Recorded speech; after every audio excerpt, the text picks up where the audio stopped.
BJP ଓଡ଼ିଶାରେ କାହାକୁ ମୁଖ୍ୟମନ୍ତ୍ରୀ କରିବ ସେ ନେଇ ସସ୍ପେନ୍ସ ଲାଗି ରହିଛି। ତେବେ ଚର୍ଚ୍ଚାରେ କିଛି ଏମ୍ପି ବିଧାୟକଙ୍କ ନାଁ ରହିଥିବା ବେଳେ ଆଗରେ ଅଛନ୍ତି ଧର୍ମେନ୍ଦ୍ର ପ୍ରଧାନ। ଅଭିଜ୍ଞତା ଏବଂ ଦକ୍ଷତା ଦୃଷ୍ଟିରୁ ସିଏମ୍ ପୋଷ୍ଟ ପାଇଁ ଧର୍ମେନ୍ଦ୍ରଙ୍କ ଦାବିଦାରୀ ପକ୍କା କରୁଛି।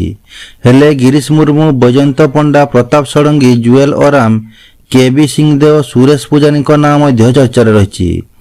ଧର୍ମେନ୍ଦ୍ରଙ୍କ ନାଁ ସବୁଠୁ ଆଗରେ ରହିବାର କାରଣ ହେଉଛି ଓଡ଼ିଶାରେ ଜଣେ ଟାଣୁଆ ଚେହେରାଙ୍କୁ ଆଗକୁ ଆଣିବା ପାଇଁ କେନ୍ଦ୍ରୀୟ ବିଜେପି ଯୋଜନା କରୁଛି।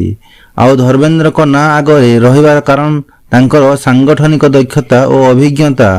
ସଂଗଠନରୁ ଜନ୍ମ ନେଇଛନ୍ତି ଧର୍ମେନ୍ଦ୍ର।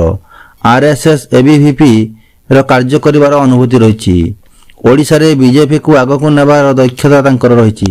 ଭାରତୀୟ ଯୁବ ମୋର୍ଚ୍ଚାରେ କାମ କରିଛନ୍ତି। ସେ ଓଡ଼ିଶାରେ 2000ରୁ 2004 ଯାଏଁ ବିଧାୟକ ରହିବା ବେଳେ 2004ରୁ 2009 ପର୍ଯ୍ୟନ୍ତ ଏମ୍ପି ମଧ୍ୟ ରହିଛନ୍ତି। ଯୁବ ବିଧାୟକ ଭାବେ ବିଧାନସଭାରେ ପୁରସ୍କୃତ ମଧ୍ୟ ହୋଇଛନ୍ତି।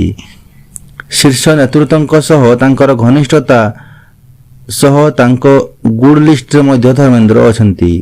ଏଥିସହ ସେ ପୂର୍ବତନ ରାଜ୍ୟ ସଭାପତି ଓ କେନ୍ଦ୍ର ମନ୍ତ୍ରୀ ରହିଛନ୍ତି। ସବୁଠୁ ବଡ଼ କଥା ହେଲା ସେ ଓବିସି ବର୍ଗରୁ ଆସିଛନ୍ତି। ବର୍ତ୍ତମାନ କେନ୍ଦ୍ର ସରକାରଙ୍କ ବଡ଼ ଦାୟିତ୍ୱରେ ଅଛନ୍ତି। ରାଜ୍ୟ ବିଜେପି ସଭାପତି ମନମୋହନ ସାମଲ କହିଛନ୍ତି, ମୁଖ୍ୟମନ୍ତ୍ରୀ କିଏ ହେବ ସେ ନେଇ ପାର୍ଲାମେଣ୍ଟାରୀ କମିଟି ନିଷ୍ପତ୍ତି ନେବେ। ପାର୍ଲାମେଣ୍ଟାରୀ କମିଟି ଜଣେ ପର୍ଯ୍ୟବେକ୍ଷକଙ୍କୁ ନିଯୁକ୍ତ କରିବେ। ସେ ଓଡ଼ିଶା ଯିବେ ଓ ବିଧାୟକ ଦଳର ବୈଠକ ଡାକି ମୁଖ୍ୟମନ୍ତ୍ରୀ କିଏ ହେବ ନିର୍ଣ୍ଣୟ ନେବେ।